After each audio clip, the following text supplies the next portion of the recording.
Muy bien, hola, hola. ¿Se escucha? Siempre tengo dudas de que se escuche. Yo tengo una voz bastante pequeña, soy un hombre grande, sobre todo ancho, pero tengo una voz bastante pequeña. ¿Pero se escucha bien al fondo? ¿Sí? El ok me dan los hermanos ahí, los amigos de Esperanza. Gusto verlos. Bueno, hermanos, es un recorrido que hoy llega a su fin en este retiro de siervos. Yo quiero reiterar algo que les dije, que ha sido para mí y para mi esposa un honor compartir este tiempo con ustedes. Si el Señor permite, hoy por la tarde también compartiremos un tiempo más como iglesia, pero hoy es un poco el cierre en cuanto a este retiro de siervos, este desafío de parte del Señor de ser movidos a misericordia. Yo quiero solo tomar un breve tiempo para decirles que Morena pasó bien la noche, no tuvo fiebre, que sabemos que eso tiene muchísimo que ver con la gracia de Dios y con las oraciones del pueblo de Dios, así que les agradecemos. Pero quiero hacer una reseña, yo no sé cuántos se acordarán, pero comenzamos allí en 2 Samuel capítulo 9, intentando que en este desafío de ser movidos a misericordia, nuestra mirada vaya primero hacia el Señor. Y vimos en 2 Samuel capítulo 9 la actitud de David para con Mefiboset, siempre tomando a David solo como un ejemplo de lo que el Señor es. Y hablamos de un rey que tenía, ¿habrá algún memorioso aquí entre nosotros? En primer lugar tenía una ¿qué? Bien, una motivación diferente. Viste que vos decís, che, estoy dormido, me comí un poco de desayuno, no me acordaba. Bueno, recordá que hablamos de una motivación, cómo los reyes llegaban al poder y exterminaban a todos, y él quería hacer misericordia. En segundo lugar, vimos que era un rey con una iniciativa diferente. Le buscó, le mandó traer. No esperó que el súbdito viniera ante su trono. Fue lo mismo que hizo el Señor, que por amor de nosotros, dice la Escritura, siendo rico se hizo pobre, quien dejó las glorias celestiales para venir a transitar los caminos polvorientos de Galilea. Pero en último lugar hablamos de un rey con una gracia diferente y vimos cómo David cumplió todas sus promesas para con Mefiboset, cómo este hombre comió todos los días a la mesa del rey, pero estaba lisiado de ambos pies. Y cómo el Señor extiende su gracia para que podamos servirle nosotros, que no somos ni muy buenos, ni muy sabios, ni muy lindos, ni nada especial, pero con un Dios diferente. En segundo lugar, hablamos de una mirada unos a otros. Y allí estudiamos con la asistencia y la ayuda del Señor Mateo capítulo 18. Y hablamos sobre cómo el Señor nos debe guiar a tener esta actitud correcta entre siervos, cómo debemos preferirnos, cómo debemos cuidarnos. ¿Te acordás que ahí hablábamos de no ser de tropiezo? Cómo debemos valorarnos, porque el Señor pagó un alto precio por cada uno de nosotros. No solo debemos, preferirnos, cuidarnos, valorarnos. Cuarto lugar, debemos, me hace así el hermano, no sé si con un caño, pero debemos corregirnos, tener una corrección bíblica. Incluso muchas veces, hermanos, hay que llegar a la disciplina. Una iglesia que no disciplina es una iglesia media rara. Voy a decírtelo de nuevo. Una iglesia que no disciplina es media rara. Así como tener padres que tengan hijos que le rompen toda la casa y dicen, bueno, déjalo, son nenes. Son nenes, yo no los invito a mi casa, ¿eh? Dice, el que detiene el castigo a su hijo, aborrece. Mas el que lo ama, desde temprano lo corrige. No es que levanta al pibe temprano y le dice, vení que te voy a dar. No. No es eso, ¿sabes qué dice? Es aquel que no retarda la obediencia. Aquel que comienza a instruir al niño en su camino desde pequeño. No dice, bueno, es chiquito. ¿Viste? Las iglesias inmaduras hacen eso. Dice, bueno, pero escúchame, se acostó con la chica, no importa, es la primera vez. Una iglesia que no disciplina bíblicamente está en una cuenta regresiva hacia el desastre. Pero por último, y sin duda lo más importante, aunque todo es importante, en Mateo capítulo 18 el Señor va a dedicar la mayor parte de versículos a hablar del perdón. Y cómo debemos perdonarnos, cómo no puede haber rencor en el pueblo de Dios, cómo necesitamos entender que el perdón no es algo que se siente, se obedece. De hecho, muchos siervos que veo aquí están casados El pastor de mi iglesia dice hace muchos años que un matrimonio es la unión de dos incansables perdonadores. Si vos estás casado y no has sido entrenado en esto del perdón, estás complicado, hermano, hermana. ¿Cuánto nos perdonamos y debemos perdonarnos unos a otros? Juan capítulo 5. Vamos a terminar el recorrido en Juan capítulo 5. Probablemente uno de los pasajes que el Señor más ha marcado en mi vida en este último año. No estoy hablando del 2017, sino del último año. De hecho, la miro a mi esposa y sufro por ella porque ella muchas veces escucha mis mensajes, muchísimas veces, no porque yo lo haya dado en muchas iglesias, sino porque se lo he compartido tantas veces. Y por ahí terminé el devocional y se lo compartí, y por ahí estamos y se lo compartí, y ella, pobre, me mira así con amor, ¿no? Así que yo quiero públicamente pedirle perdón, pero vamos a hablar de Juan capítulo 5. Pero creo que eso también es así, ¿eh? Cuando Dios te habla, te da ganas de compartirlo. Y no desde el lugar de decir, bueno, abrí tu Biblia en Juan capítulo 5, mi amor, dejá de lavarte los dientes, abrí tu Biblia. No, desde el compartir. Mirá, Juan capítulo 5, por lo menos en lo personal, ha sido un pasaje clave en la vida. De hecho, te diría que todo el Evangelio de Juan, estoy en una etapa de mi vida en donde siento, viste que a veces te hacen esa pregunta, ¿cuál es tu libro de la Biblia favorito? Y los míos cambian, ¿eh? Y mi versículo favorito, y la verdad que cambian, pero si me apurás, en este momento de mi vida te diría que el Evangelio de Juan ha sido clave. Vamos a terminar el retiro de siervos ya no mirando al Señor, no mirándonos unos a otros, vamos a terminar mirando hacia afuera. Y para eso el Señor nos va a llevar a Juan capítulo 5, junto al estanque de Betesda. Dice Juan capítulo 5, 1. Después de estas cosas, había una fiesta de los judíos y subió Jesús a Jerusalén. Y hay en Jerusalén, cerca de la puerta de las ovejas, un estanque, llamado en hebreo Betesda, el cual tiene 5 pórticos. En esto yacía una multitud de enfermos, ciegos, cojos y paralíticos que esperaban el movimiento del agua. Porque un ángel descendía de tiempo en tiempo al estanque y agitaba el agua, y el que primero descendía al estanque después del movimiento del agua quedaba sano de cualquier enfermedad que tuviese. Y había allí un hombre que hacía 38 años que estaba enfermo. Cuando Jesús lo vio acostado y supo que llevaba ya mucho tiempo así, le dijo, ¿quieres ser sano? Señor, le respondió el enfermo, no tengo quien me meta en el estanque cuando se agita el agua, y entre tanto que yo voy, otro desciende antes que yo.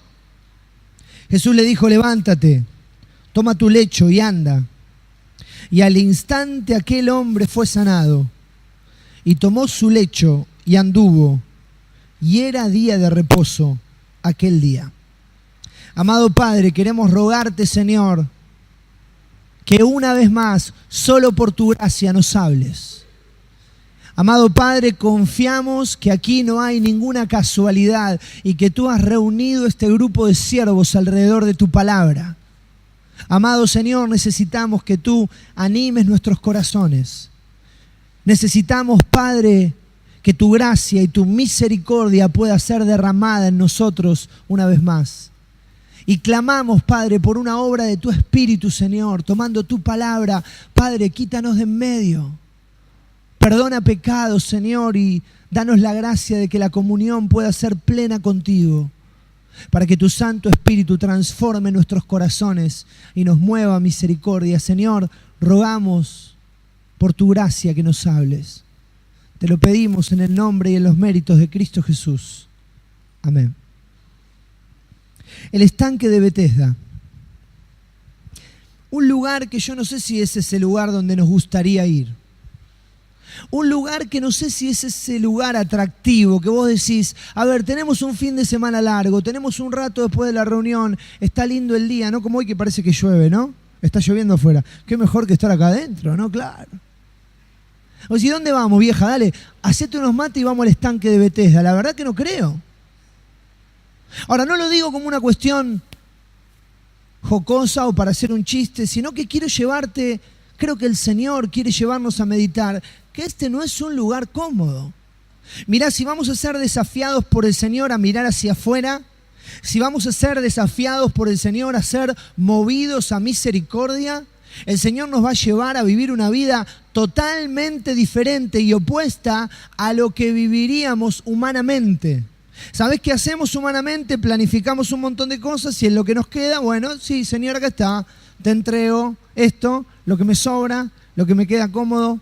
Acá el Señor va a llevarnos por otro camino. Y mirá, vamos a ver 3 conceptos bien breves. En primer lugar, verso 3. Dice Juan capítulo 5, verso 3. En esto yacía una multitud. Y me quedo frenado antes de continuar. El Nuevo Testamento habla de multitudes. El ministerio público del Señor hubo momentos en donde estuvo marcado por multitudes que le seguían, pero fíjate lo que dice el verso 3. En esto yacía una multitud de enfermos, ciegos, cojos y paralíticos que esperaban el movimiento del agua. Primer concepto, hermanos. Primer concepto que debe quedarse grabado en nuestra vida y corazón. Escucha bien. Hay otra multitud. ¿Sabes que los evangelios hablan de multitudes? Y de hecho, si yo te preguntara como siervo que sos, como estudiante de la palabra que sos, ¿cuál es la multitud que viene a nuestra mente de una manera más rápida, más automática? Probablemente sea la multitud de Marcos capítulo 6. Te voy a contar el contexto, vos lo recordás. El Señor recibe a sus discípulos, venían de hacer una obra evangelística, venían de hacer la tarea, estaban cansados y el Señor le dice, muchachos, vámonos a un lugar desierto a descansar. Lindo.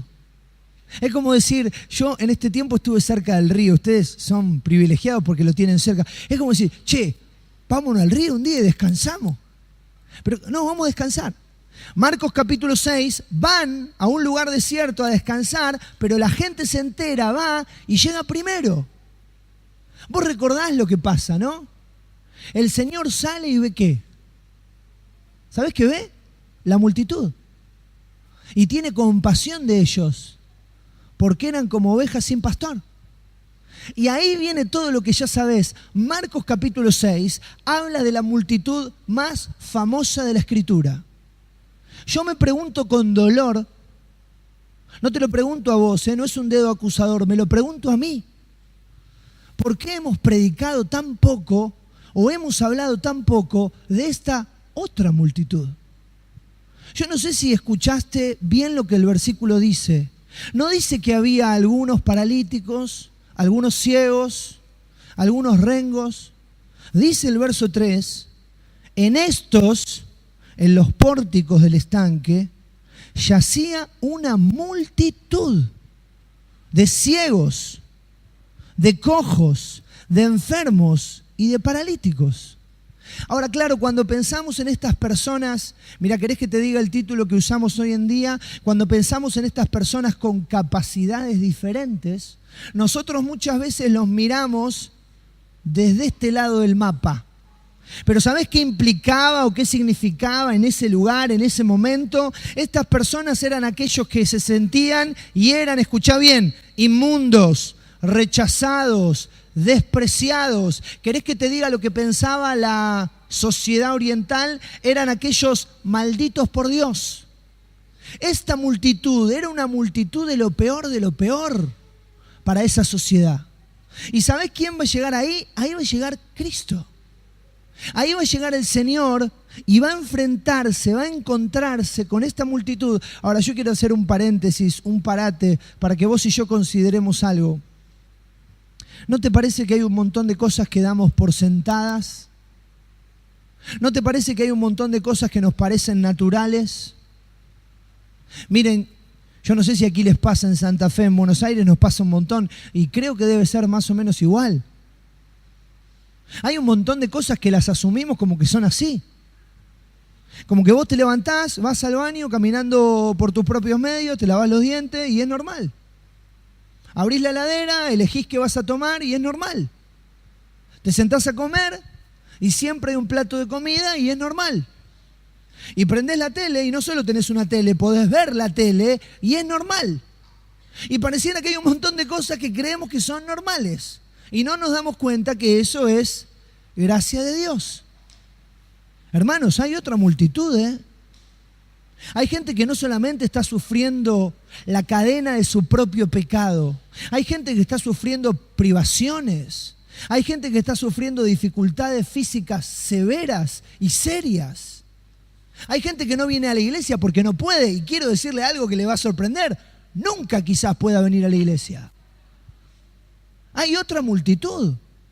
Y es una multitud que debe ser enfrentada, ayudada, consolada, confrontada. Y no podemos estar esperando tener solamente un lugar de sillas especiales para que esos hermanos o esas hermanas vengan. La mirada es hacia afuera. La mirada es quién va a estar dispuesto a enfrentar, quién va a estar dispuesto a servir, quién va a estar dispuesto a ayudar, quién va a estar dispuesto a ir a esta otra multitud. Juan capítulo 5, vuelvo a preguntarte, pero en realidad me lo pregunto yo. ¿Por qué hablamos tan poco de esta otra multitud? Miren, hermanos, yo se los comparto aún con el temor. Recién en el tiempo de oración orábamos con mi esposa y orábamos por ustedes, orábamos por este tiempo, oramos por nosotros.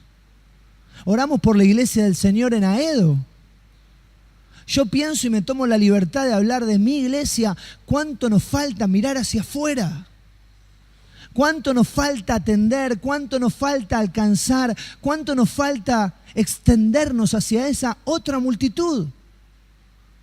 Y quiero decirte algo, es duro y difícil. Llego al verso 4 y es un versículo como mínimo extraño. ¿Sabés qué hacen la mayoría de los eruditos bíblicos cada vez que llegan a un versículo como el 4? Primero te lo voy a leer. Dice, porque un ángel, esta es la razón por la cual había una multitud, escuchá. Porque un ángel descendía de tiempo en tiempo al estanque y agitaba el agua, y el que primero descendía al estanque después del movimiento del agua quedaba sano de cualquier enfermedad que tuviese. Un versículo rarísimo, ¿no? ¿Sabés qué hacen la mayoría de los eruditos cuando llegan a este versículo? Dicen, este versículo no se encuentra en la mayoría de los manuscritos originales. Es como que la resolvemos así, ¿viste? Llegamos a uno que nos cuesta, este versículo no se... Uy, si este no se encuentra, espero que se encuentre Juan 3:16. Porque si no, ¿viste? Si vas sacando cada uno que te complica. Te quiero preguntar, ¿podía Dios hacer esto? Que un ángel descendiera y cuando el agua se moviera, el primero que se tiraba quedaba sano. ¿Podía o no? Dios puede todo. O sea, nunca que vos preguntes, ¿Dios podía? La respuesta es no. Él puede todo. Lo único que no puede es como nosotros pecar. ¿Por qué? Porque Él no puede negarse a sí mismo. Porque Él es santo, porque Él es puro, porque Él es justo, porque Él es bueno, porque Él es amor. Ahora, ¿podía ser que esta fuera la realidad? La verdad que sí. Y si agarrás a comentaristas como Barclay, por ejemplo, te van a explicar que en realidad había un torrente por debajo que le daba al agua del estanque un color rojizo y eran aguas curativas. Te digo la verdad, no importa eso. Lo que importa es que había una multitud que se reunía alrededor de ese estanque y más allá de si el Señor obraba ese milagro o no, ellos estaban a la expectativa de que su realidad cambiara. Mirá, luego en el último concepto voy a hablar, pero cuando la iglesia mira hacia afuera tiene que tener sumo cuidado de cómo se acerca a esta multitud. Voy a decirlo nuevamente. Si bien al final del tiempo de compartir en este primer mensaje o en este mensaje central vamos a hablarlo más en detalle, iglesia, hay otra multitud, pero mucho cuidado cómo nos acercamos a esta multitud, porque es una multitud que está a la espera de cualquier opción, de cualquier salvavidas, de cualquier mano que se extiende. Pero tenemos que recordar, tenemos que mirar, tenemos que entender. Mira, quizás si te lo resumo con un concepto, recordar y entender que hay otra multitud nos debe llevar a la gratitud diaria. Agradecer al Señor por las cosas más pequeñas. ¿Estás acá? ¿Me estás mirando? ¿Podés hablar? ¿Podés escuchar? ¿Tenés una casa? ¿Tenés una familia? ¿Tenés provisión diaria? Porque hay cosas que asumimos como si fueran normales. Pero el concepto sigue, el pasaje sigue. Fíjate lo que sucede ya no en el verso 4, en el verso 5. Juan capítulo 5, verso 5 dice, y había allí un hombre Es un versículo muy sensible para mí. Dice, y había allí un hombre que hacía 38 años que estaba enfermo. ¿Sabes por qué te digo que es muy sensible? Porque yo tengo 38 años. Pienso todo lo que he vivido en mi vida. Pienso todo lo que he disfrutado. Pienso todo lo que he hecho. Aunque no lo creas, hubo una época de mi vida donde yo jugaba al fútbol. Era flaco. Me acuerdo correr por las canchas, por los pastos verdes, que no me pudieran alcanzar, a hacer goles y salir gritando, agitando mi melena. No, mi melena, nunca tuve melena. Pero aunque no lo creas, claro, pienso cuando fui al jardín de infantes, a la primaria, a la secundaria. Pienso cuando, luego de que la que hoy es mi esposa, en esa época me persiguiera, me dijera que estaba enamorada de mí, me escribiera cartas constantemente. No, mentira, no fue así. Mi esposa me mira como, no. 38 años es mucho tiempo. Había allí un hombre que hacía 38 años que estaba enfermo. No un mes, no un año, no 5 años o 10. 38. Y dice la Escritura en el verso 6, cuando Jesús lo vio acostado y supo que llevaba ya mucho tiempo así, le dijo, ¿quieres ser sano? Claro, esto es algo que se repite. Fíjate el comienzo del verso 6. Dice, cuando Jesús lo vio acostado. Siempre el Salvador y su mirada.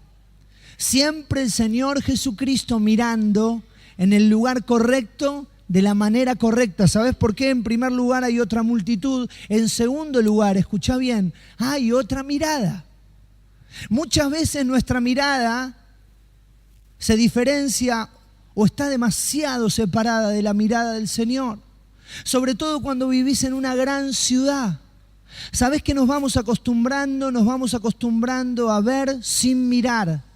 Nos vamos acostumbrando a ver la pobreza, a ver la tristeza, a ver el dolor y que ya no nos afecte. Vamos perdiendo la mirada del Señor. Vamos perdiendo esta sensibilidad. ¿Querés que te use el título? Dejamos de ser movidos a misericordia. Dice siempre cuando el Señor lo vio. Esa mirada que traspasó, esa mirada que alcanzó a Pedro en el patio de la casa del sumo sacerdote, ¿te acordás? Luego de que le negara la tercera vez, luego de que Pedro escuchara al gallo cantar, la mirada del Señor cruzó el patio y se encontró con los ojos desencajados de Pedro. Pero aquí miró a este hombre que estaba así a 38 años enfermo. Ahora miren, tomémonos un instante porque es interesante el recorrido y es necesario. Éxodo capítulo 3, poné algo en Juan 5 y acompáñame a Éxodo 3:7 para que entendamos cómo bíblicamente este concepto de la mirada del Señor está siempre enfatizado. Yo podría haber leído muchos versículos más, elegí solo algunos. Éxodo capítulo 3, verso 7. Este es el llamamiento de Moisés.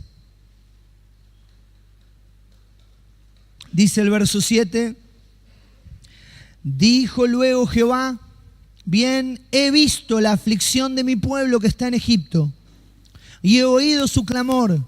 Dice el verso 7, he conocido sus angustias y he descendido para liberarlos de mano de los egipcios. ¿Viste cómo empieza la proyección o la progresión? Dios le dice a Moisés, he visto la aflicción de mi pueblo. Fíjate lo que dice allí Marcos capítulo 2. Hoy te voy a hacer buscar en la Biblia. La tenemos a la hermana del proyector que nos ayuda, pero vamos a buscar Marcos capítulo 2, verso 5. Marcos 2, 5. Acá la imagen es casi cómica, ¿no? Cómica, llena de valentía y llena de locura. Un grupo de amigos que bajan a un paralítico en el medio de una casa, le hacen un agujero al techo. Y dice el verso 5 de Marcos capítulo 2, al ver Jesús la fe de ellos, la mirada del Señor posándose y mirando lo que parece que nadie más mira. Vamos a pedirle a las hermanas. Juan capítulo 1, verso 48. No lo busques, lo tenemos en la pantalla. Juan 1, 48. El Señor va a llamar a uno de sus discípulos y le va a decir algo tan casi común y cotidiana. Le dijo Natanael, ¿de dónde me conoces? Y Jesús le va a decir, antes que Felipe te llamara, cuando estabas debajo de la higuera, te vi. Yo quiero hacer un paréntesis. Juan 1:48 es uno de esos versículos del cual podríamos predicar toda una reunión, ¿no? El Señor te ve en los lugares más cotidianos de la vida. El Señor te ve en todos los lugares de la vida. El Señor te ve incluso cuando pensás que nadie te ve. Ahora, a veces esto lo tomamos como un dedo acusador. Yo no sé si cantan o cantaban en la escuela dominical esa canción con los chicos, cuida tus ojos lo que ven, ¿la conocen? Bueno, en mi iglesia cantábamos una versión terrible. En mi iglesia cantábamos, no sé si cantan la misma, por eso lo digo, pero decía, cuida tus ojos lo que ven, cuida tus oídos lo que oyen, tus manos lo que tocan. Dice, pues tu Padre Celestial, nosotros cantábamos, te vigila con afán. Pues si fa. Vení que Dios te ama, pero te está vigilando. Y si te descuidás, ¡fa! Y quiero decirte algo, Dios es un Dios de severidad, claro que sí, dice Romanos. Dios es un Dios de severidad. Pero el mismo pasaje de Romanos dice que Dios también es un Dios de bondad. ¿Sabés qué quiero decirte? Cuando pensás que nadie te ve, Dios te ve. Cuando pensás que estás solo y tus lágrimas no las conoce nadie, Él te ve. Él te ve en el colectivo yendo a trabajar. Él te ve estudiando la palabra a altas horas de la noche. Él te ve yendo a visitar a un hermano que está en necesidad. Él te ve. Él le dice a Natanael, che, debajo de la higuera te vi. Por eso me encanta pensar que el Señor en Juan capítulo 5 se acercó a un hombre que se sentía profundamente solo. No solo hay otra multitud, iglesia, hay otra mirada, hay una mirada distinta. Lucas capítulo 19, hermanas, Lucas capítulo 19, verso 5. Pensando también en la mirada del Señor. Lucas capítulo 19, verso 5. Cuando Jesús llegó a aquel lugar mirando hacia arriba, le vio, hoy estoy con la escuela dominical, ¿no? Zaqueo. También nosotros en la escuela, no sé por qué estoy, después mi esposa me va a retar, pero no importa. Cantábamos en la escuela dominical, Zaqueo era un chaparrito así. ¿Qué somos, mexicanos? ¿Ustedes también cantan chaparrito? Por favor, Dios bendiga esa escuela dominical, pero chaparrito. Bueno, era peticito. A Zaqueo no lo miraba nadie, primero porque era petizo, pero ¿sabes por qué no lo miraba nadie? Y si lo miraban eran con odio, con bronca, porque era cobrador de impuestos. Porque era esa parte de la sociedad tan corrupta que se había vendido a Roma, odiado por los judíos, despreciado por los romanos. Dice, cuando Jesús llegó a aquel lugar mirando hacia arriba, le vio siempre la mirada del Señor distinta. Hay otra mirada, hay una mirada diferente, hay una mirada que nos tenemos que contagiar. Es la mirada que alcanza a esa otra multitud. Es la mirada que sobrepasa las paredes de un templo. Es la mirada que no solamente está pensando en agrandar el templo, en que la iglesia albergue a más personas, y eso es una gran bendición. Es la mirada que está extendiéndose y viendo lo que el Señor está mirando. Claro, miren, yo ya les dije que somos una familia muy musical. O mejor dicho, que formo parte de una familia muy musical. Sería una presunción de mi parte que yo te dijera, ahora que estamos en confianza les voy a cantar una canción. No, sería demasiado. Así que lo que voy a hacer es hacerte escuchar una canción. No va a cantar mi esposa. Uno hizo cara como diciendo, oh, qué macana. Bueno, no va a cantar mi esposa. Es una canción que creo que se puede, no vamos a escuchar y vamos a leer la letra. Quiero hacer una aclaración importante. Es cortita la canción. Quizás la conozcas, quizás no la conozcas. Quizás te guste, quizás no te guste. Solo quiero pedir que prestes atención a la letra. ¿Sabes cómo se llama la canción? Y debo hacer una salvedad. Se llama La Iglesia de Juan Pablo.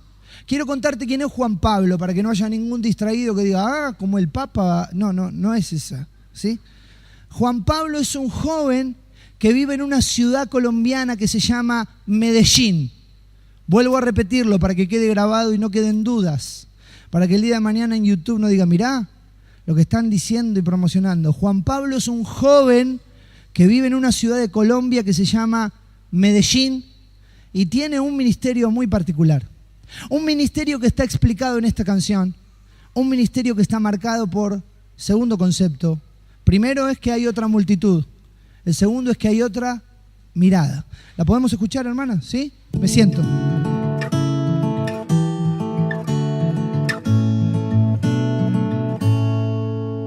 La iglesia de Juan Pablo queda en el centro de la ciudad. El templo son 2 andenes y una banca de parque. Es el altar, un par de ujieres sin dientes chupan pegante al entrar. Y el grupo de alabanza ni una maraca sabe tocar. La iglesia de Juan Pablo podría escandalizar de toda la membresía. Tan solo él llega en sobriedad, los ve y apenas suspira y sigue hablando de Dios. Les lleva pan y canciones y ellos le dicen pastor.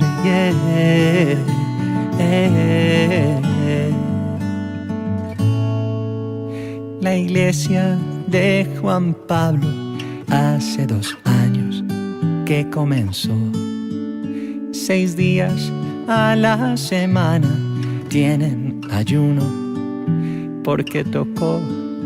Y él sabe que lo que hace pelea con la razón.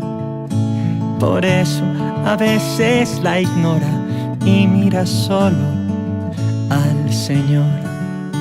La iglesia de Juan Pablo podría escandalizar. Y eso que aún no te digo, que si te descuidas te pueden robar. Y así te suene alocado, Juan Pablo vive feliz, llevando el amor de Cristo a los indigentes de Medellín.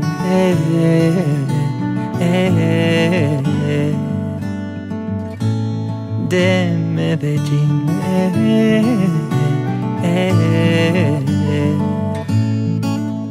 Bueno, como te habrás dado cuenta, la iglesia de Juan Pablo es una iglesia con gente de la calle.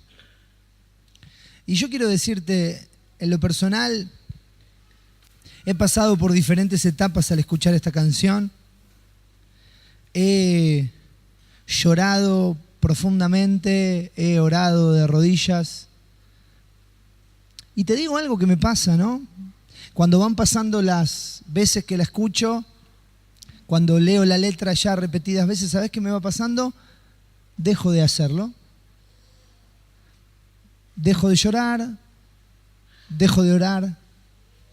Porque tu mirada y la mía se va acostumbrando. Se va acostumbrando al paisaje.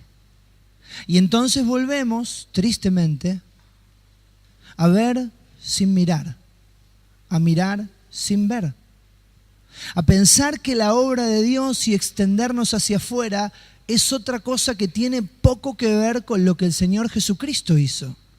Mirá, te hice escuchar una canción, yo quiero darte una brevísima palabra de testimonio. Recuerdo hace más o menos 5 años estar cenando en la casa de unos amigos, hermosa casa tenían, 3 dormitorios, pileta, casa propia, 2 autos. Él tenía una camioneta 4x4, ella tenía su auto, los 2 eran profesionales.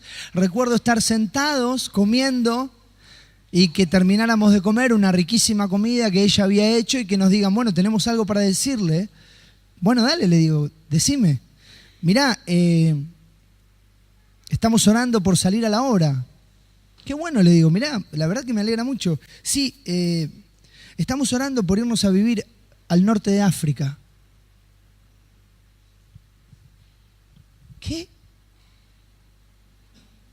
Sí, bueno, vos te acordás que nos fuimos de vacaciones, me dijo mi amigo.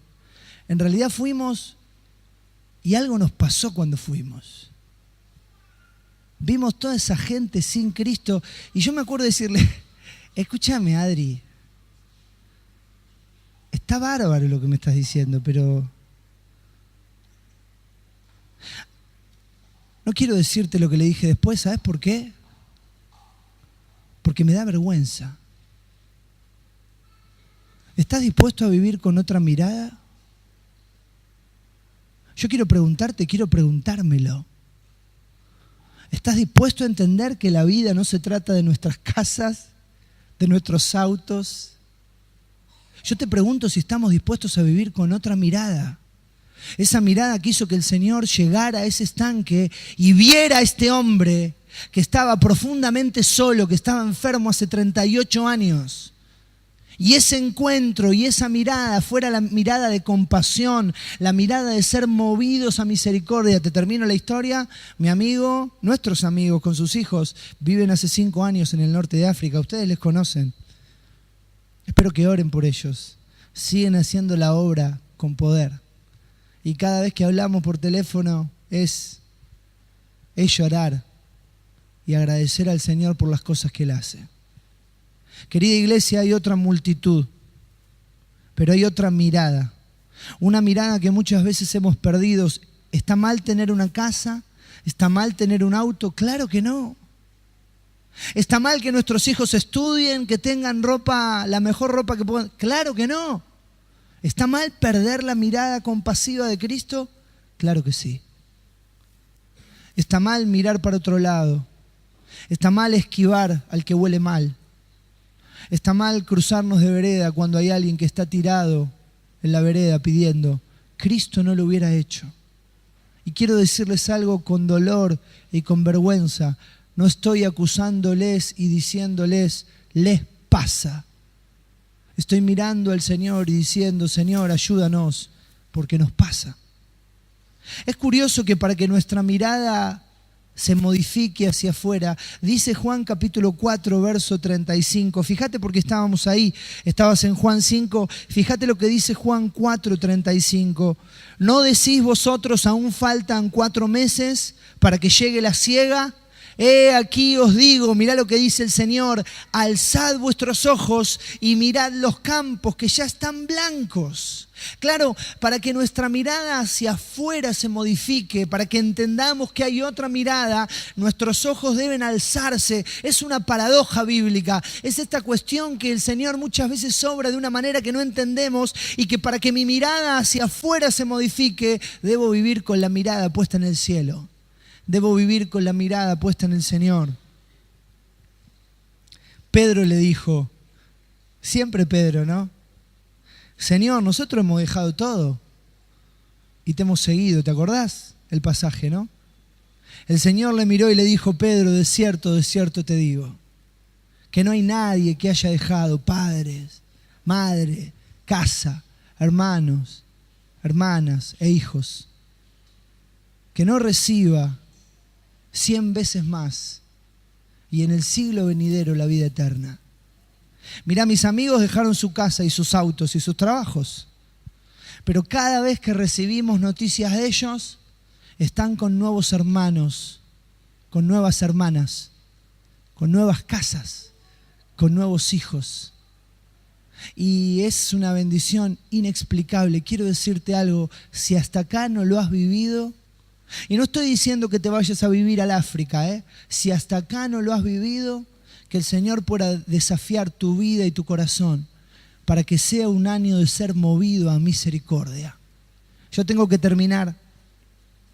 Y por eso, pensando en Juan capítulo 5, tengo que terminar deteniéndome en el último concepto, un concepto muy importante. Recordá, en primer lugar hay otra multitud, en segundo lugar hay otra mirada, pero en tercer lugar empieza la charla entre el Señor y este hombre enfermo. Cuando Jesús, verso 6, cuando Jesús lo había acostado y supo que llevaba ya mucho tiempo así, le dijo, ¿quieres ser sano? Verso 7, Señor, le respondió el enfermo, no tengo quien me meta en el estanque cuando se agita el agua y entre tanto que yo voy, otro desciende antes que yo. ¿Sabés cuál era la mentalidad? ¿Sabés cuál era la dirección de la mente de este hombre? Él sabía que cuando el agua se agitaba, supuestamente pasaba un ángel y había que tirarse. Era una competencia cruel. Era algo terrible. Me imagino a los enfermos tirándose al agua, esperando con la expectativa de ser sanos, quizás siendo sanos. ¿Sabés qué era lo que este hombre esperaba en la conversación con Jesús? Probablemente que Jesús le dijera, quédate tranquilo, yo me quedo con vos, nos acercamos al agua, cuando el agua se agita, te tiro. Pero el Señor va a hacer algo distinto, siempre va a hacer algo distinto. Dice el versículo 8, Jesús le dijo, levántate, toma tu lecho y anda. Verso 9, y al instante aquel hombre fue sanado y tomó su lecho y anduvo. Y era día de reposo aquel día. Mirá, hay otra multitud, hay otra mirada, hay otra manera de alcanzar este mundo. No hay que esperar que el agua se mueva y que pase un ángel. No hay que volcarse y ser volcados a un evangelismo solo social. No hay que ir y llevar comida y llevar ropa y decir acá tienen la comida, acá tienen la ropa, Dios les bendiga. ¿Sabés por qué? Porque si revisás la Escritura, nunca el Señor, escuchá, nunca el Señor se acercó al necesitado para brindar lo que el corazón del necesitado creía necesitar. Un trabalengua, ya sé. ¿Va de nuevo? Nunca el Señor se acercó al necesitado para responder al corazón del necesitado de acuerdo a lo que él creía necesitar. Si no lo anotaste, no te lo vas a acordar nunca. Es un trabalengua indescifrable. Quiero darte ejemplos. El Señor toma a Pedro y Juan. ¿Vos pensaste quiénes eran Pedro y Juan? Eran dos cachivaches, Pedro era un desastre y Juan era aquel que le dijo, mami, anda a preguntarle a ver si nos sentamos uno a la derecha y otro a la izquierda. Dale. Están entrando al templo. Hay un hombre mendigando en la puerta que se llamaba La Hermosa, ¿te acordás, no? ¿Sabés qué estaba pidiendo este mendigo? ¿Qué estaba pidiendo? Plata. Y Pedro lo mira y lo primero que le dice lo liquida. ¿Sabés qué le dice Pedro? No tengo plata ni oro. El mendigo se debe haber sentido, entonces ¿para qué te...? Sí, papi, ¿seguí que le pido? No, lo que tengo te doy. En el nombre de Jesucristo, levántate y anda. El Señor y la mujer samaritana, la mujer yendo a buscar agua en un horario terrible, no se quería cruzar con nadie, Juan capítulo 4. ¿Sabés qué le dice la mujer en la conversación? Dame siempre esta agua. ¿Sabés qué dice la mujer? Este debe vender un purificador de agua, debe tener algo, no vengo más acá. ¿Sabés qué hace el Señor? No le da agua, el agua que ella espera. ¿Sabés qué le dice? El que bebiere del agua que yo le daré no tendrá sed jamás. Será una fuente de agua que salte para vida eterna. Y acá me quiero detener. Cuando miramos hacia afuera, debemos mostrarle a este mundo que hay otra manera de que la vida cambie. La manera no es un evangelismo social. ¿Hay que llevar ayuda? Claro que sí. ¿Hay que llevar comida? Claro que sí. ¿Hay que llevar ropa? Claro que sí. Pero la manera, la única manera, es Cristo Jesús. Es su evangelio. Y acá me debo detener. Les pido perdón, pero me debo detener. Tenemos que tener mucho cuidado cómo nos acercamos al necesitado.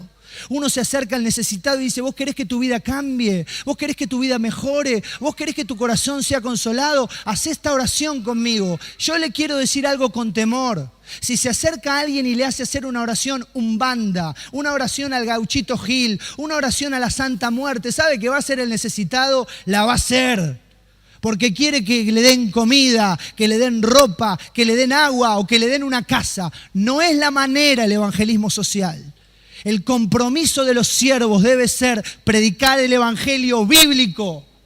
Y el evangelio bíblico no es decirle a la gente, quiere salud, dinero y amor, lo va a tener, venga Cristo que lo va a tener. El evangelio bíblico no es repetirle a la persona frases de la vida de Jesús. No es decirle a alguien, ¿cree que es un pecador? Sí. ¿Cree que se va al infierno? Sí. ¿Cree que murió en la cruz? Sí. Bueno, ¿le gustaría hacer esta oración? Sí. Repítala conmigo. Eso no es evangelio, iglesia. Eso no es evangelio bíblico. El evangelio bíblico tiene que ver con la realidad del pecado. Tiene que ver con la seriedad del infierno. El evangelio bíblico tiene que ver con una obra espiritual donde el Espíritu Santo de Dios va convenciendo de pecado, de justicia, de juicio. Tiene que ver con una desesperación en el pecador. ¿Te has sentido desesperado? ¿Te has sentido muerto? ¿Has sentido que el infierno estaba a la vuelta de la esquina?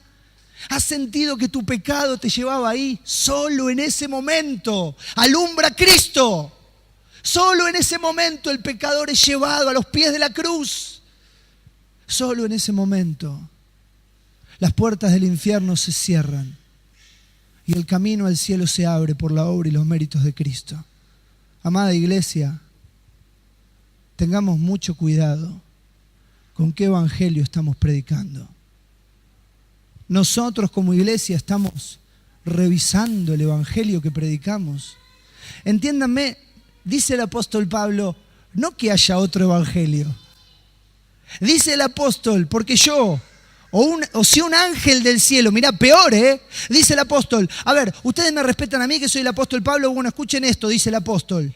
Si yo o un ángel del cielo les anuncia otro evangelio, sea anatema.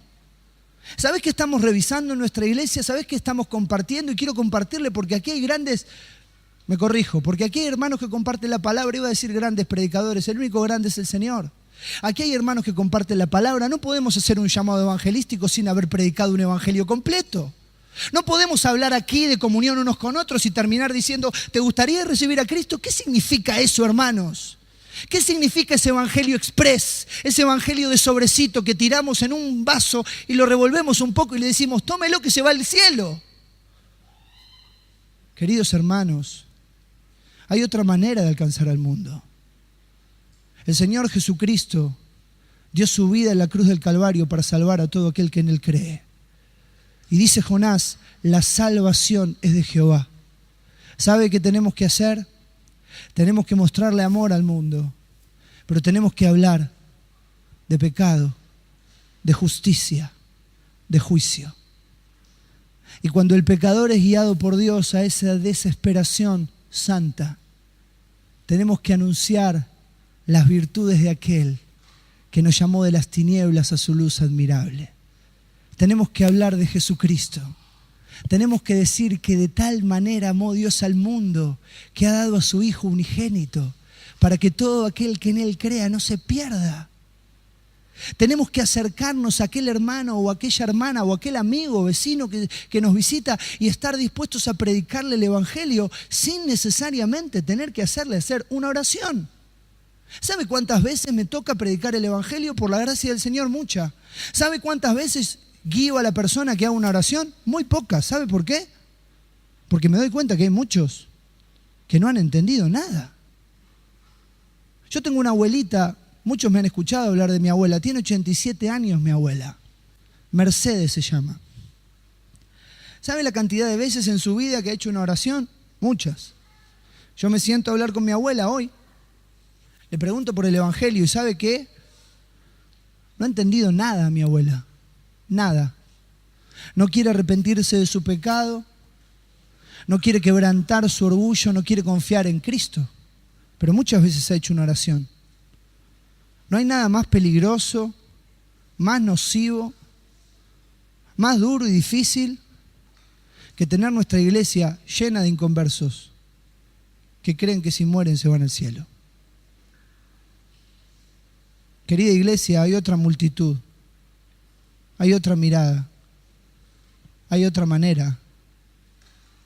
Hay una manera que tiene que ver con el Evangelio bíblico, que tiene que ver con el ejemplo de Cristo.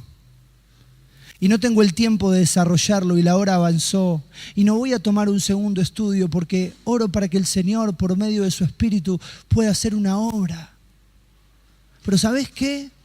Revisá todas las veces que el Señor Jesucristo predicó el Evangelio. Viene el joven rico y le dice, maestro bueno, ¿qué haré para heredar la vida eterna?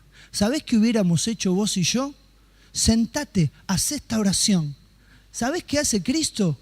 Todo lo contrario. Todo lo contrario. Todo lo contrario. Y guía a este hombre hasta el momento en donde él, escuchá, debe arrepentirse, debe quebrantarse, debe renunciar a sí mismo para mirar a Cristo. ¿Y sabés qué hace el joven rico? ¿Te acordás lo que hace el joven rico? Se va. Porque tenía muchos bienes y posesiones. ¿Sabés qué hace el pecador? Muchas veces se endurece a Cristo. No lo llames de vuelta y le digas, no, pará. Antes de irte, vení. Haz esta oración conmigo. No, hay otra manera. Una manera bíblica, una manera más difícil, una manera correcta. Porque dice el apóstol, si yo o un ángel del cielo os anuncia otro evangelio, sea anatema. Yo espero que entendamos que el Señor nos ha llamado a predicar el Evangelio a tiempo y fuera de tiempo. Que el Señor nos ha llamado a predicar de Cristo. que el Señor nos ha llamado a invitar, que el Señor nos ha llamado a ser como lo son, una iglesia de puertas abiertas. Pero queridos hermanos, hay otra manera, y esa manera es Cristo, es su obra en la cruz del Calvario, es su muerte, es su sangre, es su resurrección, es su vida indestructible, es la bendición de Él tocando a un pecador y salvándole verdaderamente, transformando una vida. Y ustedes tienen para dar testimonio de cómo el Señor llega a una vida y el borracho no toma más, y el adicto no se droga más, y el violento no pega más, y el orgulloso pide perdón. Y uno dice, ¿cómo puede ser? ¿Qué le han dado? Jesucristo, no otra cosa. No una oración rara, no un evangelio cómodo. Yo puedo ponerme al frente de cualquier iglesia y predicar un evangelio mentiroso y hacer que toda la congregación levante la mano, hacer que toda la congregación pase adelante, hacer que toda la congregación llore y se vayan a su casa autoconvencidos y sin Cristo. Que Dios nos libre, hermanos, que Dios nos libre. El apóstol dice, oren por mí para que con denuedo hable de Él como debo hablar. Oro por ustedes, hermanos, oren por mí, para que podamos predicar de la manera que el Señor Jesucristo está esperando que lo hagamos, para que podamos entender que su gracia sigue extendiéndose, para que podamos mirar hacia afuera y saber que el Señor espera que entendamos, que recordemos que hay otra multitud, que nuestra mirada debe ser de compasión y de misericordia, pero que nuestro mensaje no debe, escúcheme bien, no debe diluirse. Tozer dijo, predicamos un evangelio tan diluido que si fuera veneno no mataría a nadie, si fuera remedio tampoco salvaría. Amada iglesia, como de parte del Señor, que sea un año de bendición, que sea un año de ser movidos a misericordia, que sea un año de ver el obrar de Dios, que sea un año de victoria, de salvación de almas, que sea un año en donde nuestros corazones puedan moverse al ritmo del corazón de Dios, que sea un año donde el Señor nos sorprenda. Él puede hacerlo, Él quiere hacerlo, y de una manera inexplicable para vos y para mí. Él quiere hacerlo usándonos a nosotros. Claro, ¿lo necesita? Claro que no, Él no necesita a nadie, ni nada. Pero a pesar de que no nos necesita, Él quiere darnos esta gracia. Yo quiero llevarte, déjame corregir mi oración. El Señor quiere llevarnos a tener un tiempo personal con Él, a poder revisar el corazón, a poder pensar cómo vamos a vivir este año, cómo vamos a mirar este año, qué multitud vamos a ver y de qué manera vamos a intentar bendecirla. No hay que inventar nada raro, ¿eh? Hay que hablar de Cristo, hay que volver al Evangelio, hay que recordar el Evangelio, hay que predicar el Evangelio, hay que respirar el Evangelio, hay que hablar de Cristo y esperar que Él haga su obra por su gracia. Por eso, donde estás, cerrá tus ojos, inclina tu cabeza. Toma un tiempo personal. Si hay algo que disfruto en esta iglesia, es que muchas veces tomamos tiempos de oración. Tomate un tiempo de oración personal. Habla con el Señor. Toma un tiempo de confesión, toma un tiempo de restauración, toma un tiempo de compromiso. Yo no sé cuál será el tiempo, pero este es el tiempo. Quizás debas decirle al Señor, Señor, necesito volver a ver la multitud. Quizás sea el tiempo de decirle, Señor, gracias por tanto que me das y he olvidado agradecerte.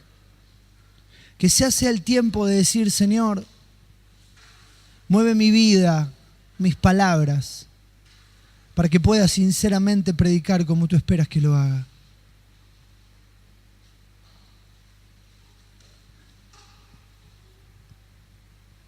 Quizás sea el tiempo de tomar la decisión de empezar a vivir para Él en serio, sin tibieza, sin reservas, sabiendo que Él ha dado todo. Amado Padre, escucha cada oración. Responde con tu gracia, Señor, a cada corazón. Adoramos tu nombre, Señor. Esperamos en ti. Creemos en tu palabra, Padre. Y confiamos que solamente Jesucristo es el camino, que solo Él es la verdad y que solo Él es la vida. No hay otra manera, Padre. No hay otra manera. Ruego, mi Dios, que puedas confirmar y levantar en esta iglesia una generación de siervos que sean movidos a misericordia. Una generación de siervos que puedan ver a esta otra multitud. Una generación de siervos que pueda imitar en temor y en humildad tu mirada, Señor. Una generación de siervos que esté dispuesta a predicar el evangelio bíblico, Señor. Y no a ofrecerle a este mundo lo que el mundo quiere lejos de ti. Salud, dinero, amor, soluciones mágicas, solución para sus problemas. Y salpicando eso con unas pizcas de Cristo, líbranos, Señor. Edifica tu iglesia y bendice esta amada iglesia, Señor, que es tu iglesia aquí en Zona Norte. Bendice sus autoridades, bendice cada familia, cada matrimonio, cada siervo, cada grupo de liderazgo. Que sea un año de bendición, que sea un año de buscarte, que sea un año de sorprendernos de las maravillas que tú quieres hacer. Padre, esperamos en ti, Señor, no en nosotros. Porque no a nosotros, Padre, sino a tu nombre sea dada la gloria. A ti, Señor, a ti que moriste en la cruz del Calvario por nosotros, que derramaste tu sangre, que resucitaste, a ti sea la gloria, Señor. Deseamos que vengas a buscarnos hoy, Señor.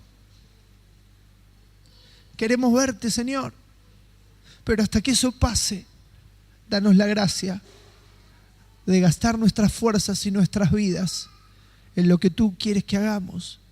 Bendice a tus siervos predicando tu palabra en tantos lugares.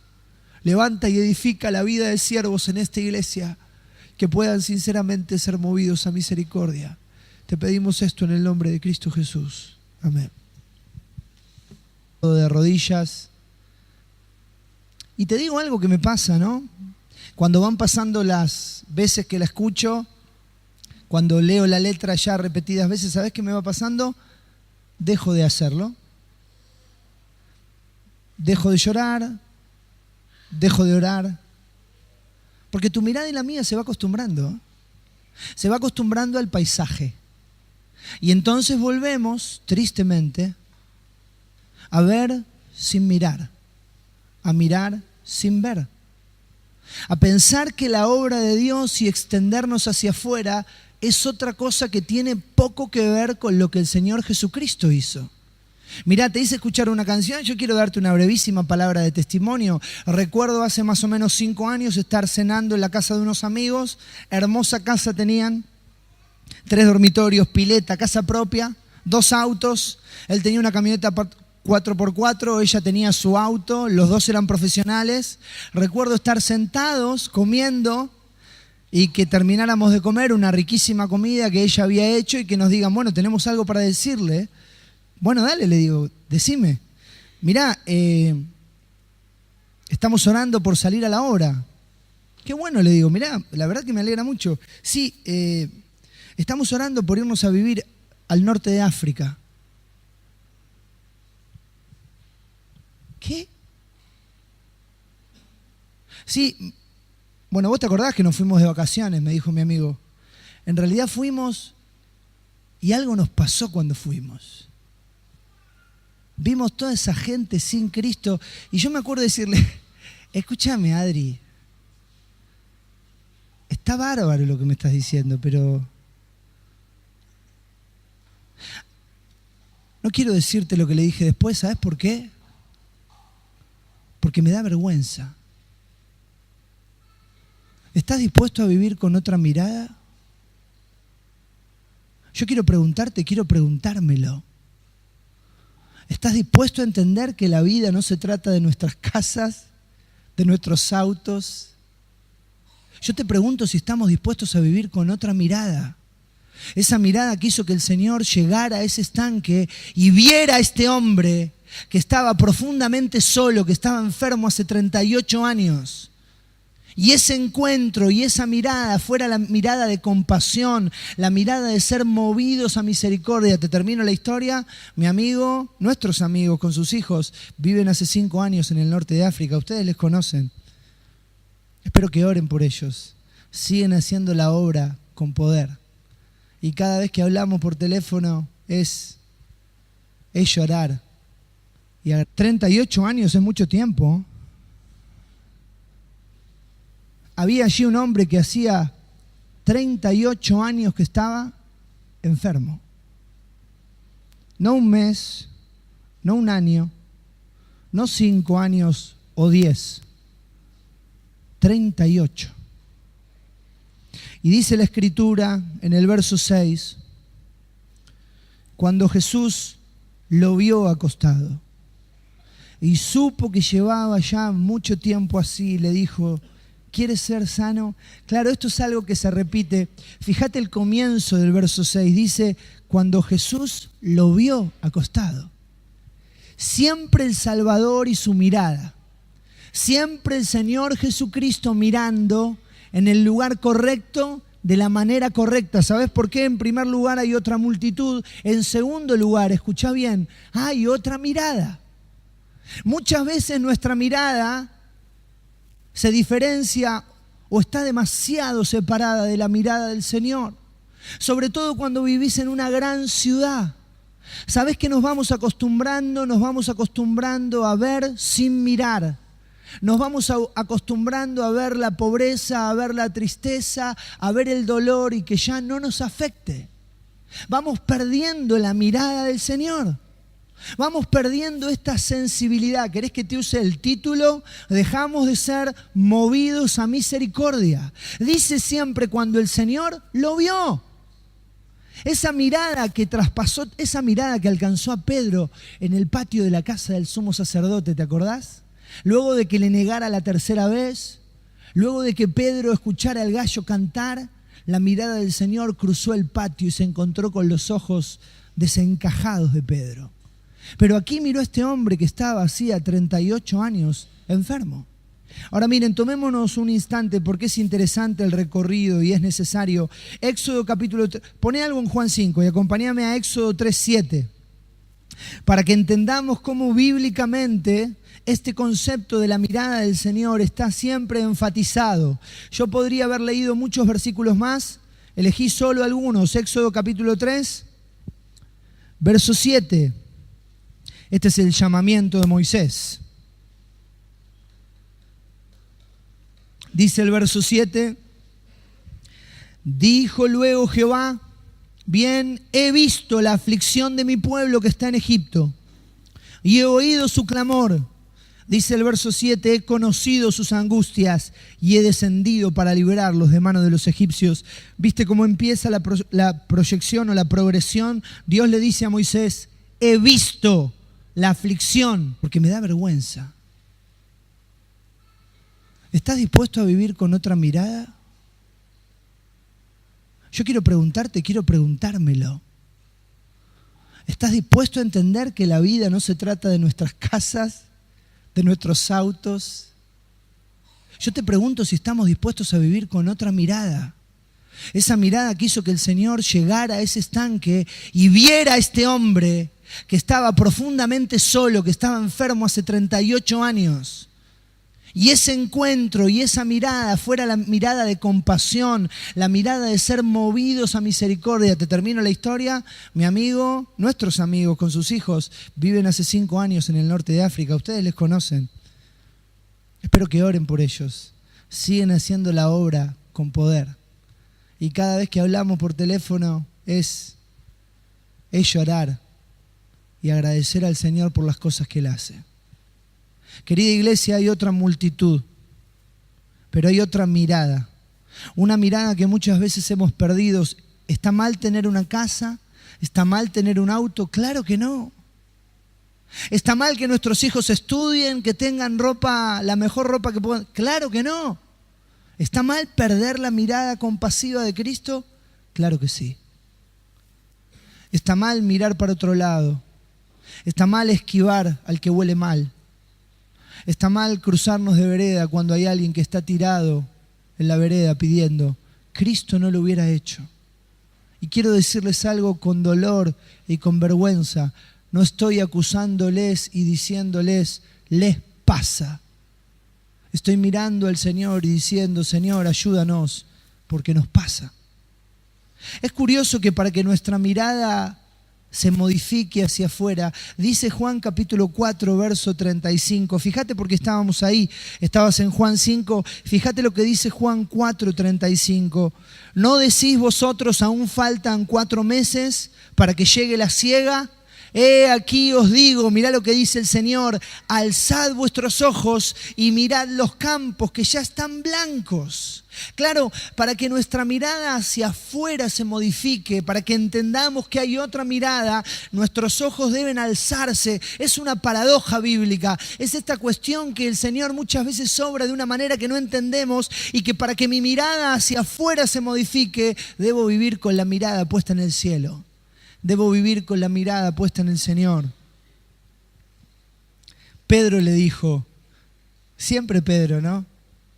Señor, nosotros hemos dejado todo y te hemos seguido. ¿Te acordás el pasaje, no? El Señor le miró y le dijo, Pedro, de cierto te digo. El capítulo 9, intentando que en este desafío de ser movidos a misericordia, nuestra mirada vaya primero hacia el Señor. Y vimos en 2 Samuel capítulo 9 la actitud de David para con Mefiboset, siempre tomando a David solo como un ejemplo de lo que el Señor es. Y hablamos de un rey que tenía, ¿habrá algún memorioso aquí entre nosotros? En primer lugar tenía una ¿qué? Bien, una motivación diferente. Viste que vos decís, che, estoy dormido, me comí un poco de desayuno, no me acordaba. Bueno, recordá que hablamos de una motivación, cómo los reyes llegaban al poder y exterminaban a todos, y él quería hacer misericordia. En segundo lugar, vimos que era un rey con una iniciativa diferente. Le buscó, le mandó traer. No esperó que el súbdito viniera ante su trono. Fue lo mismo que hizo el Señor.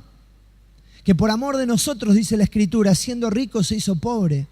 Quien dejó, las glorias celestiales para venir a transitar los caminos polvorientos de Galilea.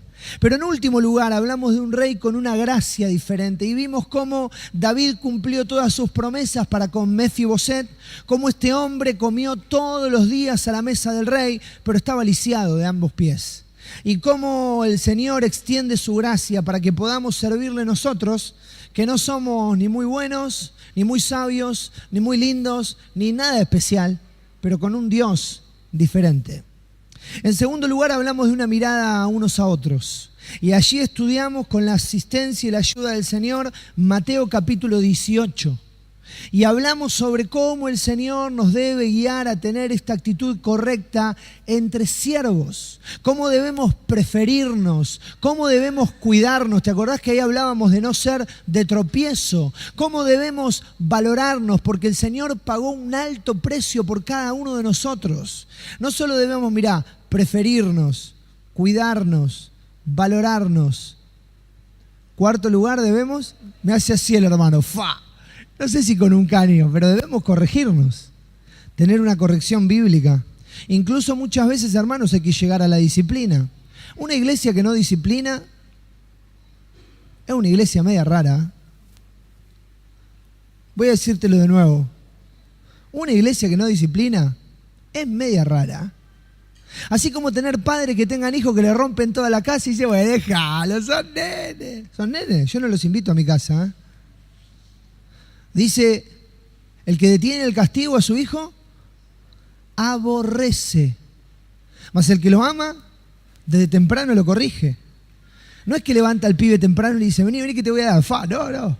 No es eso, ¿sabes qué dice? Es aquel que no retarda la obediencia. Aquel que comienza a instruir al niño.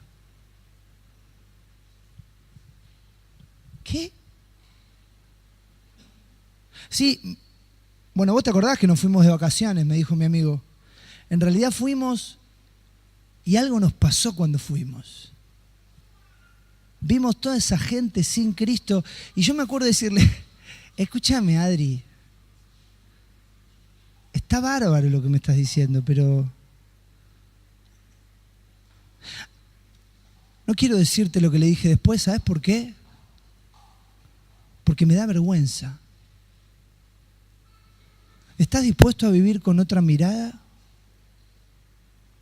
Yo quiero preguntarte, quiero preguntármelo. ¿Estás dispuesto a entender que la vida no se trata de nuestras casas, de nuestros autos? Yo te pregunto si estamos dispuestos a vivir con otra mirada.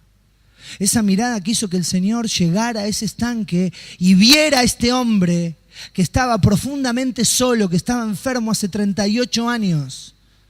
Y ese encuentro y esa mirada fuera la mirada de compasión, la mirada de ser movidos a misericordia. Te termino la historia.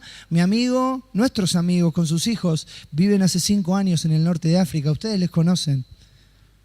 Espero que oren por ellos. Siguen haciendo la obra con poder. Y cada vez que hablamos por teléfono es llorar y agradecer al Señor por las cosas que Él hace. Querida iglesia, hay otra multitud, pero hay otra mirada. Una mirada que muchas veces hemos perdido. ¿Está mal tener una casa? ¿Está mal tener un auto? Claro que no.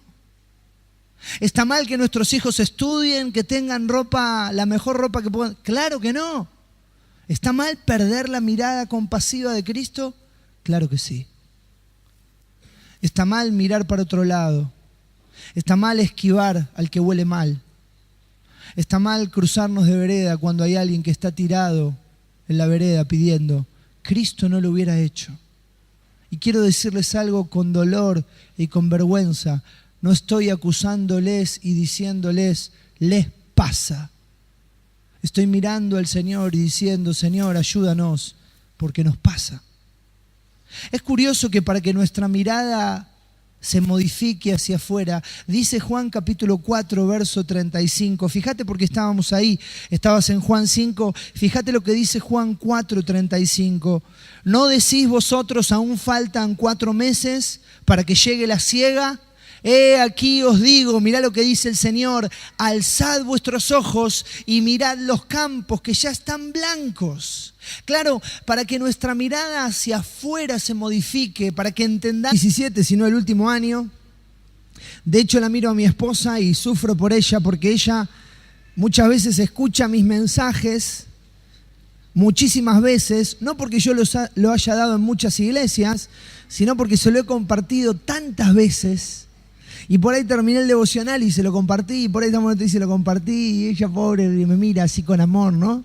Así que yo quiero públicamente pedirle perdón, pero vamos a hablar de Juan capítulo 5. Pero creo que eso también es así, ¿eh? Cuando Dios te habla, te da ganas de compartirlo. Y no desde el lugar de decir, bueno, abrí tu Biblia en Juan capítulo 5, mi amor, dejá de lavarte los dientes, abrí tu Biblia. No, desde el compartir. Mirá, Juan capítulo 5, por lo menos en lo personal, ha sido un pasaje clave en la vida. De hecho, te diría que todo el Evangelio de Juan, estoy en una etapa de mi vida en donde siento, viste que a veces te hacen esa pregunta, ¿cuál es tu libro de la Biblia favorito? Y los míos cambian, ¿eh? Y mi versículo favorito, y la verdad que cambian, pero si me apurás, en este momento de mi vida te diría que el Evangelio de Juan ha sido clave. Vamos a terminar el retiro de siervos ya no mirando al Señor, no mirándonos unos a otros, vamos a terminar mirando hacia afuera. Y para eso el Señor nos va a llevar a Juan capítulo 5, junto al estanque de Betesda. Dice Juan capítulo 5, 1. Después de estas cosas, había una fiesta de los judíos y subió Jesús a Jerusalén. Y hay en Jerusalén, cerca de la puerta de las ovejas, un estanque, llamado en hebreo Betesda, el cual tiene 5 pórticos. En esto yacía una multitud de enfermos, ciegos, cojos y paralíticos que esperaban el movimiento del agua. Porque un ángel descendía de tiempo en tiempo al estanque y agitaba el agua, y el que primero descendía al estanque después del movimiento del agua quedaba sano de cualquier enfermedad que tuviese. Y había allí un hombre que hacía 38 años que estaba enfermo. Cuando Jesús lo vio acostado y supo que llevaba ya mucho tiempo así, le dijo, ¿quieres ser sano? Señor, le respondió el enfermo, no tengo quien me meta en el estanque cuando se agita el agua, y entre tanto que yo voy, otro desciende antes que yo. Jesús le dijo, levántate, toma tu lecho y anda. Y al instante aquel hombre fue sanado, y tomó su lecho y anduvo, y era día de reposo aquel día. Amado Padre, queremos rogarte, Señor, que una vez más, solo por tu gracia nos hables. Amado Padre, confiamos que aquí no hay ninguna casualidad y que tú has reunido este grupo de siervos alrededor de tu palabra. Amado Señor, necesitamos que tú animes nuestros corazones. Necesitamos, Padre, que tu gracia y tu misericordia pueda ser derramada en nosotros una vez más. Samaritana, la mujer, yendo a buscar agua en un horario terrible, no se quería cruzar con nadie, Juan capítulo 4. ¿Sabés qué le dice la mujer en la conversación? Dame siempre esta agua. ¿Sabés qué dice la mujer? Este debe vender un purificador de agua, debe tener algo, no vengo más acá. ¿Sabés qué hace el Señor? No le da agua, el agua que ella espera. ¿Sabés qué le dice? El que bebiere del agua que yo le daré no tendrá sed jamás. Será una fuente de agua que salte para vida eterna. Y acá me quiero detener. Cuando miramos hacia afuera, debemos mostrarle a este mundo que hay otra manera de que la vida cambie. La manera no es un evangelismo social. ¿Hay que llevar ayuda? Claro que sí. ¿Hay que llevar comida? Claro que sí. ¿Hay que llevar ropa? Claro que sí. Pero la manera, la única manera, es Cristo Jesús. Es su evangelio. Y acá me debo detener. Les pido perdón, pero me debo detener. Tenemos que tener mucho cuidado cómo nos acercamos al necesitado. Uno se acerca al necesitado y dice, vos querés que tu vida cambie, vos querés que tu vida mejore, vos querés que tu corazón sea consolado, haz esta oración conmigo. Yo le quiero decir algo con temor. Si se acerca a alguien y le hace hacer una oración umbanda, una oración al Gauchito Gil, una oración a la Santa Muerte, ¿sabe que va a ser el necesitado? La va a hacer. Porque quiere que le den comida, que le den ropa, que le den agua o que le den una casa. No es la manera el evangelismo social. El compromiso de los siervos debe ser predicar el evangelio bíblico. Y el evangelio bíblico no es decirle a la gente, quiere salud, dinero y amor, lo va a tener, venga Cristo que lo va a tener. El evangelio bíblico no es repetirle a la persona frases de la vida de Jesús. No es decirle a alguien, ¿cree que es un pecador? Sí. ¿Cree que se va al infierno? Sí. ¿Cree que murió en la cruz? Sí. Bueno, ¿le gustaría hacer esta oración? Sí. Repítala conmigo. Eso no es evangelio, iglesia. Eso no es evangelio bíblico. El evangelio bíblico tiene que ver con la realidad del pecado. Tiene que ver con la seriedad del infierno. El evangelio bíblico tiene que ver con una obra espiritual donde el Espíritu Santo de Dios va convenciendo de pecado, de justicia, de juicio. Tiene que ver con una desesperación en el pecador. ¿Te has sentido desesperado? ¿Te has sentido muerto? ¿Has sentido que el infierno estaba a la vuelta de la esquina? ¿Has sentido que tu pecado te llevaba ahí? Solo en ese momento alumbra Cristo. Solo en ese momento el pecador es llevado a los pies de la cruz.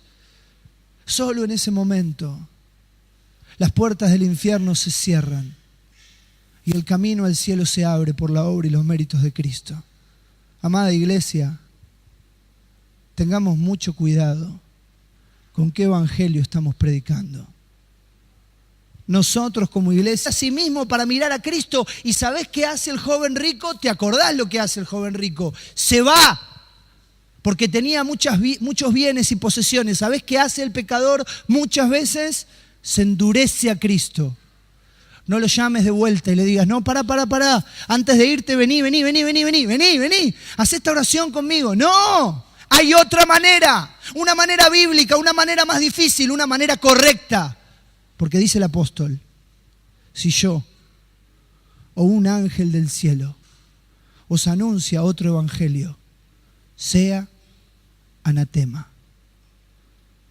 Yo espero que entendamos que el Señor nos ha llamado a predicar el evangelio a tiempo y fuera de tiempo. Que el Señor nos ha llamado a predicar de Cristo. Que el Señor nos ha llamado a invitar. Que el Señor nos ha llamado a ser como lo son, una iglesia de puertas abiertas. Pero queridos hermanos, hay otra manera. Y esa manera es Cristo. Es su obra en la cruz del Calvario. Es su muerte, es su sangre, es su resurrección. Es su vida indestructible. Es la bendición de Él tocando a un pecador y salvándole verdaderamente. Transformando una vida. Y ustedes tienen para dar testimonio.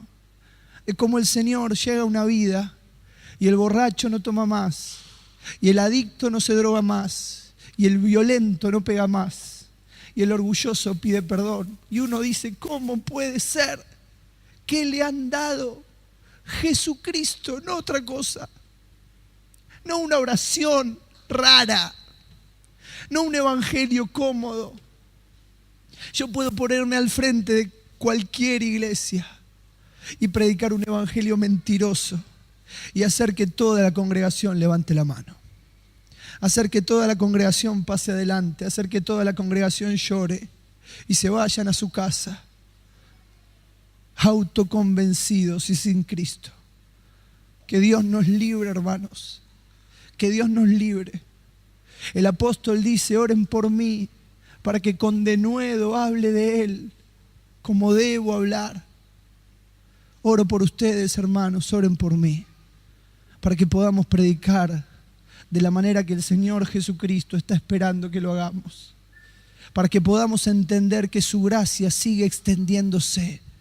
Para que podamos mirar hacia afuera y saber que el Señor espera que entendamos, que recordemos que hay otra multitud, que nuestra mirada debe ser de compasión y de misericordia, pero que nuestro mensaje no debe, escúcheme bien, no debe diluirse. Tozer dijo, predicamos un evangelio tan diluido que si fuera veneno no mataría a nadie. De enfermos, ciegos, cojos y paralíticos que esperaban el movimiento del agua. Primer concepto, hermanos. Primer concepto que debe quedarse grabado en nuestra vida y corazón. Escucha bien. Hay otra multitud. ¿Sabes que los evangelios hablan de multitudes? Y de hecho, si yo te preguntara como siervo que sos, como estudiante de la palabra que sos, ¿cuál es la multitud que viene a nuestra mente de una manera más rápida, más automática? Probablemente sea la multitud de Marcos capítulo 6. Te voy a contar el contexto, vos lo recordás. El Señor recibe a sus discípulos, venían de hacer una obra evangelística, venían de hacer la tarea, estaban cansados y el Señor le dice, muchachos, vámonos a un lugar desierto a descansar. Lindo. Es como decir, yo en este tiempo estuve cerca del río, ustedes son privilegiados porque lo tienen cerca. Es como decir, che, vámonos al río un día y descansamos. Pero no, vamos a descansar. Marcos capítulo 6, van a un lugar desierto a descansar, pero la gente se entera, va y llega primero. Vos recordás lo que pasa, ¿no? El Señor sale y ve ¿qué? ¿Sabés qué ve? La multitud. Y tiene compasión de ellos, porque eran como ovejas sin pastor. Y ahí viene todo lo que ya sabés. Marcos capítulo 6 habla de la multitud más famosa de la Escritura. Yo me pregunto con dolor, no te lo pregunto a vos, no es un dedo acusador, me lo pregunto a mí. ¿Por qué hemos predicado tan poco o hemos hablado tan poco de esta otra multitud? Yo no sé si escuchaste bien lo que el versículo dice. No dice que había algunos paralíticos, algunos ciegos, algunos rengos. Dice el verso 3, en estos, en los pórticos del estanque, yacía una multitud de ciegos, de cojos, de enfermos y de paralíticos. Ahora, claro, cuando pensamos en estas personas, mira, ¿querés que te diga el título que usamos hoy en día? Cuando pensamos en estas personas con capacidades diferentes, nosotros muchas veces los miramos desde este lado del mapa. Pero ¿sabés qué implicaba o qué significaba en ese lugar, en ese momento? Estas personas eran aquellos que se sentían y eran, escuchá bien, inmundos, rechazados, despreciados. ¿Querés que te diga lo que pensaba la sociedad oriental? Eran aquellos malditos por Dios. Esta multitud era una multitud de lo peor para esa sociedad. ¿Y sabés quién va a llegar ahí? Ahí va a llegar Cristo. Ahí va a llegar, antes de continuar, el Nuevo Testamento habla de multitudes. El ministerio público del Señor hubo momentos en donde estuvo marcado por multitudes que le seguían, pero fíjate lo que dice el verso 3. En esto yacía una multitud de enfermos, ciegos, cojos y paralíticos que esperaban el movimiento del agua. Primer concepto, hermanos. Primer concepto que debe quedarse grabado en nuestra vida y corazón, escucha bien, hay otra multitud. ¿Sabes que los evangelios hablan de multitudes? Y de hecho, si yo te preguntara como siervo que sos, como estudiante de la palabra que sos, ¿cuál es la multitud que viene a nuestra mente de una manera más rápida, más automática? Probablemente sea la multitud de Marcos capítulo 6. Te voy a contar el contexto, vos lo recordás. El Señor recibe a sus discípulos, venían de hacer una obra evangelística, venían de hacer la tarea, estaban cansados y el Señor le dice, muchachos, vámonos a un lugar desierto a descansar. Lindo. Es como decir, yo en este tiempo estuve cerca del río, ustedes son privilegiados porque lo tienen cerca. Es como decir, che, vámonos al río un día y descansamos. Pero no, vamos a descansar. Marcos capítulo 6, van a un lugar desierto a descansar, pero la gente se entera, va y llega primero. Vos recordás lo que pasa, ¿no? El Señor sale y ve ¿qué? ¿Sabés qué ve? La multitud. Y tiene compasión de ellos, porque eran como ovejas sin pastor. Y ahí viene todo lo que ya sabés. Marcos capítulo 6 habla de la multitud más famosa de la Escritura. Yo me pregunto con dolor, no te lo pregunto a vos, no es un dedo acusador, me lo pregunto a mí. ¿Por qué hemos predicado tan poco o hemos hablado tan poco de esta otra multitud? Yo no sé si escuchaste bien lo que el versículo dice. No dice que había algunos paralíticos, algunos ciegos, algunos rengos. Dice el verso 3, en estos, en los pórticos del estanque, yacía una multitud de ciegos, de cojos, de enfermos y de paralíticos. Ahora, claro, cuando pensamos en estas personas, mira, ¿querés que te diga el título que usamos hoy en día? Cuando pensamos en estas personas con capacidades diferentes, nosotros muchas veces los miramos desde este lado del mapa. Pero ¿sabés qué implicaba o qué significaba en ese lugar, en ese momento? Estas personas eran aquellos que se sentían y eran, escuchá bien, inmundos, rechazados, despreciados. ¿Querés que ir al África? Si hasta acá no lo has vivido, que el Señor pueda desafiar tu vida y tu corazón para que sea un año de ser movido a misericordia. Yo tengo que terminar. Y por eso, pensando en Juan capítulo 5, tengo que terminar deteniéndome en el último concepto, un concepto muy importante. Recordá, en primer lugar hay otra multitud, en segundo lugar hay otra mirada, pero en tercer lugar empieza la charla entre el Señor y este hombre enfermo. Cuando Jesús, verso 6, cuando Jesús lo había acostado y supo que llevaba ya mucho tiempo así, le dijo, ¿quieres ser sano? Verso 7, Señor, le respondió el enfermo, no tengo quien me meta en el estanque cuando se agita el agua y entre tanto que yo voy, otro desciende antes que yo. ¿Sabés cuál era la mentalidad? ¿Sabés cuál era la dirección de la mente de este hombre? Él sabía que cuando el agua se agitaba, supuestamente pasaba un ángel y había que tirarse. Era una competencia cruel. Era algo terrible. Me imagino a los enfermos tirándose al agua, esperando con la expectativa de ser sanos, quizás siendo sanos. ¿Sabés qué era lo que este hombre esperaba en la conversación con Jesús? Probablemente que Jesús le dijera, quédate tranquilo, yo me quedo con vos, nos acercamos al agua, cuando el agua se agita, te tiro. Pero el Señor va a hacer algo distinto, siempre va a hacer algo distinto. Dice el versículo 8, Jesús le dijo, levántate, toma tu lecho y anda. Verso 9, y al instante aquel hombre fue sanado y tomó su lecho y anduvo. Y era día de reposo aquel día. Mirá, hay otra multitud, hay otra mirada, hay otra manera de alcanzar este mundo. No hay que esperar que el agua se mueva y que pase un ángel. No hay que volcarse y ser volcados a un evangelismo solo social.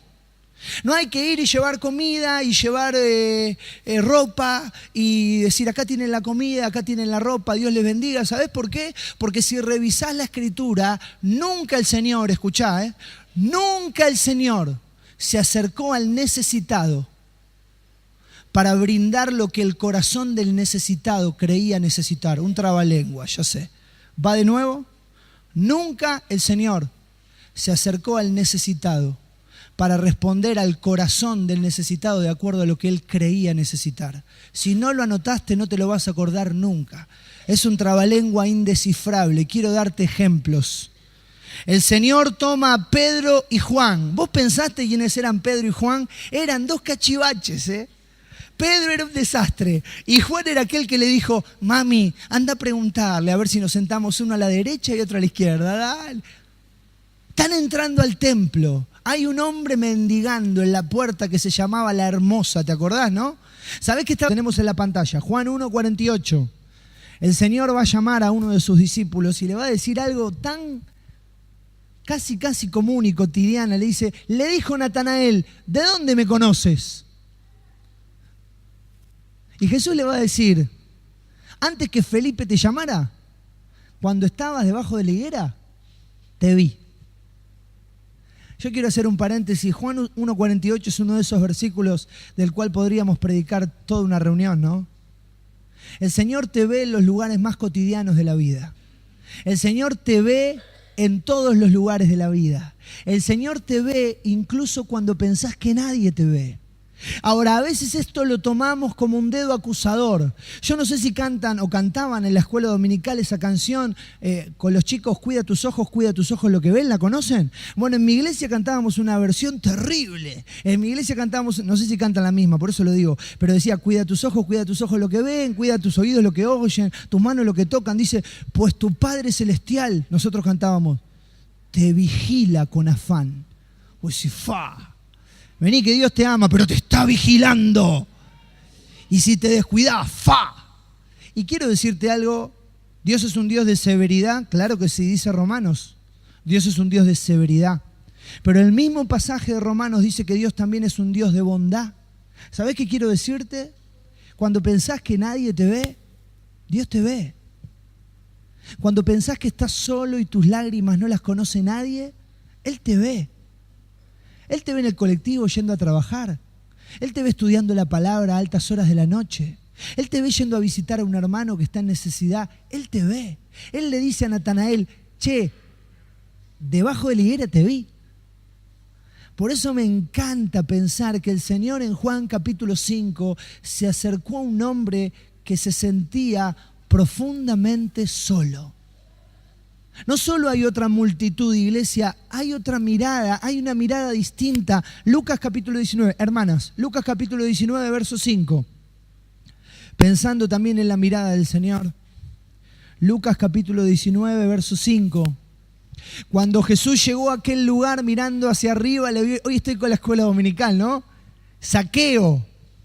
También nosotros en la escuela, no sé por qué estoy, después mi esposa me va a retar, pero no importa. Cantábamos en la escuela dominical. Zaqueo era un chaparrito así. ¿Qué somos, mexicanos? ¿Ustedes también cantan chaparrito? Por favor, Dios bendiga esa escuela dominical, pero chaparrito. Bueno, era peticito. A Zaqueo no lo miraba nadie, primero porque era petizo, pero ¿sabés por qué no lo miraba nadie? Y si lo miraban eran con odio, con bronca, porque era cobrador de impuestos. Porque era esa... Nos fuimos de vacaciones, me dijo mi amigo. En realidad fuimos... Y algo nos pasó cuando fuimos. Vimos toda esa gente sin Cristo. Y yo me acuerdo de decirle: escúchame, Adri, está bárbaro lo que me estás diciendo, pero no quiero decirte lo que le dije después. ¿Sabes por qué? Porque me da vergüenza. ¿Estás dispuesto a vivir con otra mirada? Yo quiero preguntarte, quiero preguntármelo. ¿Estás dispuesto a entender que la vida no se trata de nuestras casas, de nuestros autos? Yo te pregunto si estamos dispuestos a vivir con otra mirada. Esa mirada que hizo que el Señor llegara a ese estanque y viera a este hombre que estaba profundamente solo, que estaba enfermo hace 38 años. Y ese encuentro y esa mirada fuera la mirada de compasión, la mirada de ser movidos a misericordia. Te termino la historia. Mi amigo, nuestros amigos con sus hijos, viven hace 5 años en el norte de África. Ustedes les conocen. Espero que oren por ellos. Siguen haciendo la obra con poder. Y cada vez que hablamos por teléfono es llorar. y agradecer al Señor por las cosas que Él hace. Querida iglesia, hay otra multitud, pero hay otra mirada. Una mirada que muchas veces hemos perdido. ¿Está mal tener una casa? ¿Está mal tener un auto? Claro que no. ¿Está mal que nuestros hijos estudien, que tengan ropa, la mejor ropa que puedan? Claro que no. ¿Está mal perder la mirada compasiva de Cristo? Claro que sí. ¿Está mal mirar para otro lado? ¿Está mal esquivar al que huele mal? ¿Está mal cruzarnos de vereda cuando hay alguien que está tirado en la vereda pidiendo? Cristo no lo hubiera hecho. Y quiero decirles algo con dolor y con vergüenza. No estoy acusándoles y diciéndoles, les pasa. Estoy mirando al Señor y diciendo, Señor, ayúdanos, porque nos pasa. Es curioso que para que nuestra mirada se modifique hacia afuera, dice Juan capítulo 4, verso 35. Fíjate porque estábamos ahí, estabas en Juan 5, fíjate lo que dice Juan 4, 35. ¿No decís vosotros aún faltan 4 meses para que llegue la siega? He aquí os digo, mirá lo que dice el Señor, alzad vuestros ojos y mirad los campos que ya están blancos.